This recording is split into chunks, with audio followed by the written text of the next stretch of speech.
যেদিন নবীজি কথা বলা স্টার্ট করে দিলেন, ওদিন থেকেই আবু জাহেল শত্রু হলো। এর আগে কিন্তু শত্রুতা প্রকাশ পায় নাই। ওমর ডাক দিয়া বলল, নতুন খাবার দিলাম, নতুন পোশাক আমি তোমারে পরিধান করাইলাম, নতুন তরবারিটা দিলাম। ওমর রে, এই তরবারি পর্যন্ত আর ব্যবহার হয় নাই, আমি তোমারে দিয়ে দিলাম।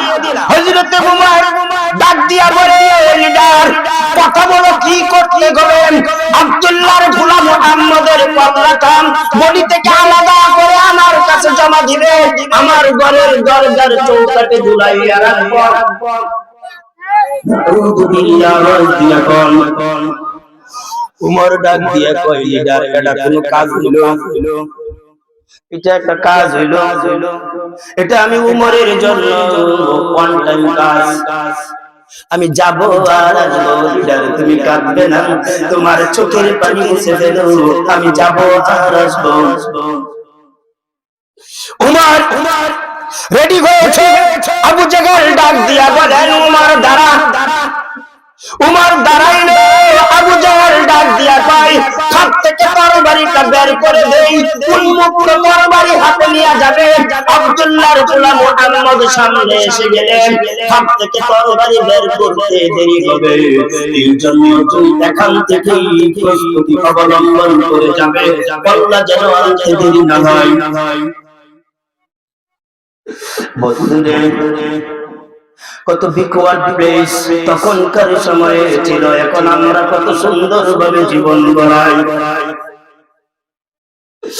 এ বন্ধু আমার, এইভাবে নবীজি সাহাবায়ে কেরামদেরকে ওয়াজ করেন, নসিহত করেন, আল্লাহর দিকে কিভাবে ডাকতে হবে সাহাবায়ে কেরামদেরকে নবী বুঝাইতেছেন মাহফিলে। এমন সময় উমর খবর নিলেন, আব্দুল্লাহর গোলাম মুহাম্মদ এই সময়ে কোথায় রয়েছে। খবর পাওয়ার পরে এই স্টেজে এইভাবে পাট দিয়া যখন উন্মুক্ত তরবারি হাতে লইয়া সরাসরি স্টেজে চলে এসেছে। সাহাবায়ে কেরাম এইভাবে সামনে বসা।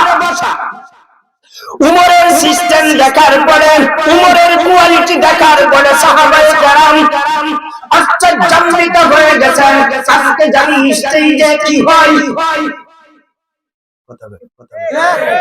জানি হয়ে যায়। আজকে কি হয়? নবীজি কয়, ওমান আহসানু কাওলাম মিম্মান দা ইলাল্লাহ। আল্লাহ আমারে অর্ডার করছে, ওই দিকে আমার ডাকতেই। আর আমরা মসজিদে নামাজ পড়তে গেলে মশা কামড় দিলা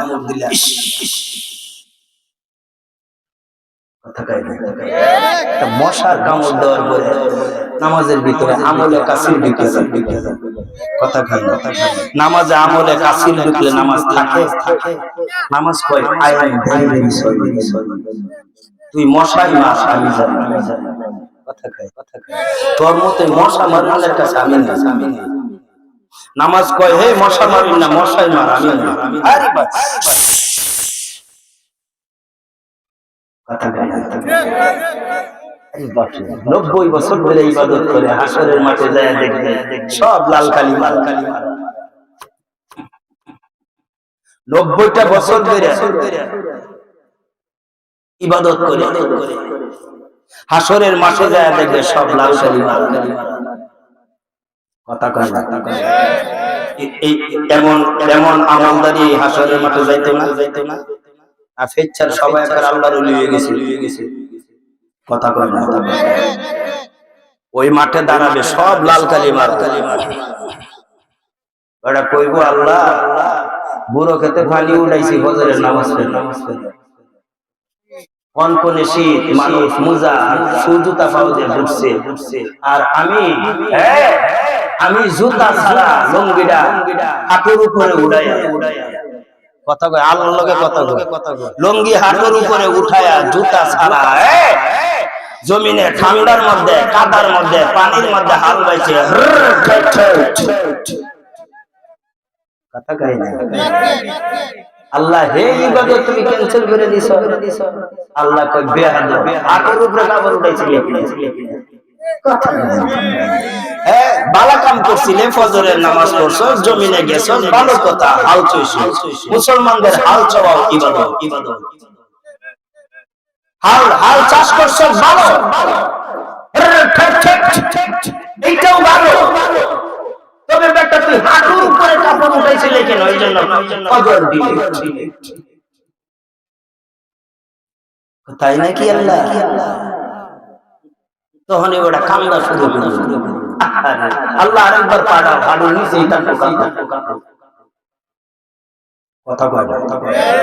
এই মডেল আমাদের আছে না? নাভির উপরে হাঁটুর নিচে পুরুষের দায়ী ফরজ। আপনি যত নাম্বার মুসল্লি হন, সুপারি গাছ, নারকেল গাছ, আম গাছ, লিচু গাছ, জাম গাছ, কোটার সময় লেংটি একটা মাইরা দিয়েছেন, আপনি কিন্তু তাবলীগ করেন। পাঁচ ওয়াক্ত নামাজের মুসল্লি, এই কথা প্রথম কাতারের মুসল্লি, লেংটি মারার কারণে আল্লাহ পায় আউট। লাল দাগে, গ্রিন সিগন্যালে না, রেড সিগন্যালে। এর দূর কালের লাগি লেংটি একটা মাইরা সুপারি বাসতেছে, এর দূর কালের লাগি আমল গেছে। বেটা কান্দে, আল্লাহ কয় কান্দস কেন?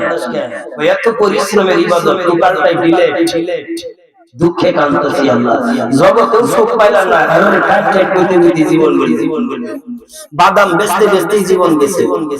ইন্ডিয়াতে কমল চুরি করে আইনা বেচতে বেচতে জীবন লাগে। কথা কয় না? আজকে বুঝে এই জায়গা আসার পর আমার কপালে সুখ নাই। মাঝে মাঝে কিছু গানের কথাও ঠিক হয়ে যায়। দুঃখ যদি বিক্রি হতো আমি হইতাম ধনী, আমার কাছে আছে বন্ধু দুঃখ নামের করি। দুঃখে ভরা থাকবে। এই জন্য হে বন্ধু আমার, হযরত ওমর স্টেজে হাজির হয়ে গেলেন। উমরের সাথে নবীজির এমন কাছাকাছি সাক্ষাৎ আর কখনো হয় নাই। হযরত ওমর স্টেজে চলে গেলেন, নবীজির মুখামুখি হয়ে গেলেন। নবীজি সাহাবাদেরকে বললেন, কেউ উঠবে না, বসা থাকো, কেউ উঠবে না, এই জায়গায় বসা থাকো, ব্যাপারটা আমি মেনটেন করব, ব্যাপারটা আমি মেনটেন করে দিব। ভালো করে শুনবেন, তুমি আর আমি আর উমর কত ডিফারেন্স। তুমিও মুসলিম, উমরও মুসলিম, তুমিও মানুষ, উমরও মানুষ, উমরও নবীর উম্মত, আমিও নবীর উম্মত। কত ডিফারেন্স বাবা, একবার বিবেক দিয়ে চিন্তা করে দেখি নাই। মানুষের বিবেক পৃথিবীর শ্রেষ্ঠ আদালত। আমি আমার বিবেক দিয়ে ক্যালকুলেশন করি নাই, অঙ্ক করি নাই, আবেগ দিয়ে দৌড় দেওয়া শুরু করেছি। হে বন্ধু আমার,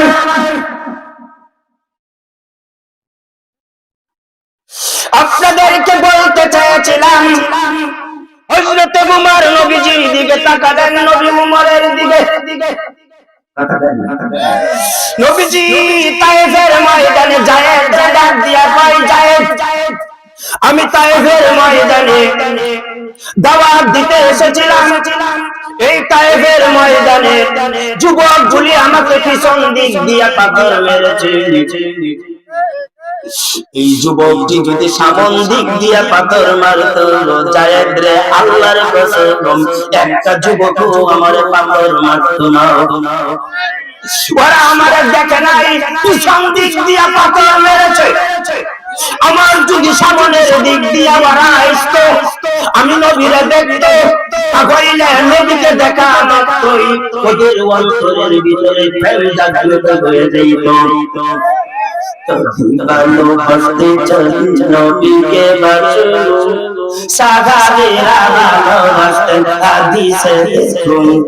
যদি ভালোবাসতে চাই নবীকে বাসো, সাহাবীরা ভালোবাসতেন হাদিসে দেখুন। উমর নবীজির চেহারার দিকে তাকাইয়া রইলেন। তাকাইতেই হযরত ওমর চিন্তা করলেন, আমি কি মানুষের সামনে দাঁড়াইলাম না আকাশের চন্দ্র চৌধুরী রাতের আলোতে দাঁড়াইলাম? উমর আশ্চর্যান্বিত হয়ে গেছে, আমি কার কাছে আসলাম? আবু জেহেল আমাকে কার কাছে পাঠাইলো? এই ব্যক্তিটার বিরুদ্ধে আবু জেহেল কতই না কিছু আমাকে বলল।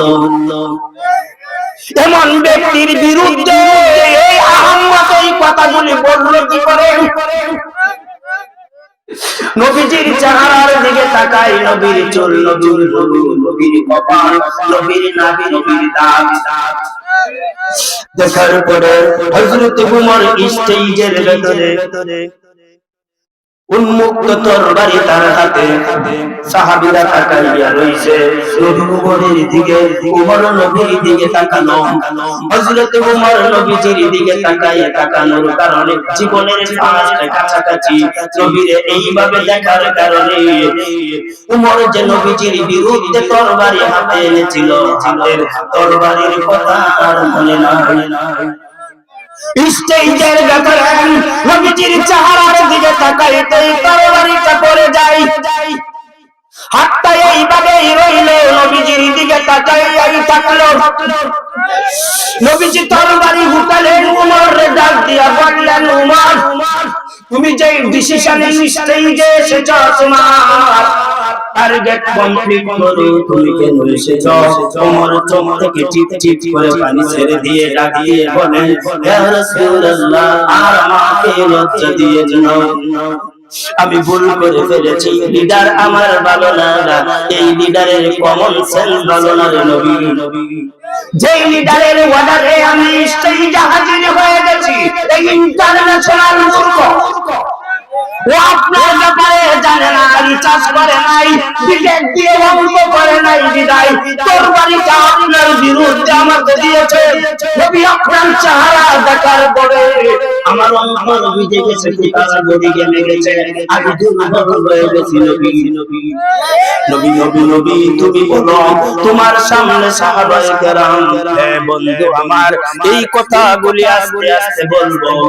আজকে ফেচিয়া এই মাদ্রাসার মাহফিল, এই মাদ্রাসার মাহফিল, আজকের এই প্যান্ডেল টোটাল পড়ে গেছে বন্ধুগণ, আমার টোটাল মাত্রা আরাফাতের ময়দানের মতো দেখা যায়। হে বন্ধু আমার, আস্তে আস্তে করে আমরা আমল করব ইনশাআল্লাহ। আমরা আরেকজনকে আপনার দিকে ডাকবো ইনশাআল্লাহ। আমি নিজে ভালো